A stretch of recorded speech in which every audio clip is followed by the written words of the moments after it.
అందరికీ హాయ్ అండి. నేను మీ హైపరాది పిఠాపురం ఎమ్మెల్యే గారి తాలూకా. ముఖ్యంగా ఇంకా ఈ ఓటేసిన గుర్తు పోకముందే కూటమికి గుర్తుండిపోయే విజయాన్ని అందించినటువంటి ఆంధ్రప్రదేశ్ ప్రజలందరికీ కూడా చాలా చాలా చాలా పెద్ద థ్యాంక్ యూ.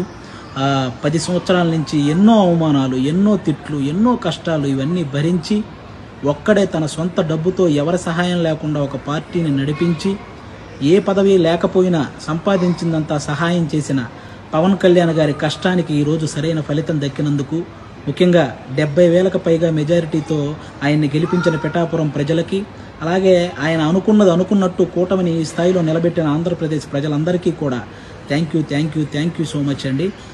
ముఖ్యంగా ఈ గెలుపును అందరూ పాజిటివ్ వేలో జరుపుకోవాలని మనస్ఫూర్తిగా కోరుకుంటున్నాను. ఎందుకంటే మనల్ని మోసం చేసిన నాయకులను విమర్శించండి, అలాగే ఆడవాళ్ళని కూడా చూడకుండా ట్రోల్ చేసినటువంటి సోషల్ మీడియా వాళ్ళని విమర్శించండి, కానీ ఎవరైతే సగటు కార్యకర్తలు ఉంటారో వాళ్ళని మాత్రం ఎవ్వరూ ఏమనకండి. ఎందుకంటే వాళ్ళు కూడా మనలాంటి వాళ్ళే, గెలిస్తే ఆనందపడతారు, ఓడిపోతే బాధపడతారు. కాబట్టి అలాంటి వాళ్ళ జోలికి వెళ్లకుండా మన గెలుపుని హ్యాపీగా పాజిటివ్ వేలో చేసుకోవాలని మనస్ఫూర్తిగా కోరుకుంటూ థ్యాంక్ యూ.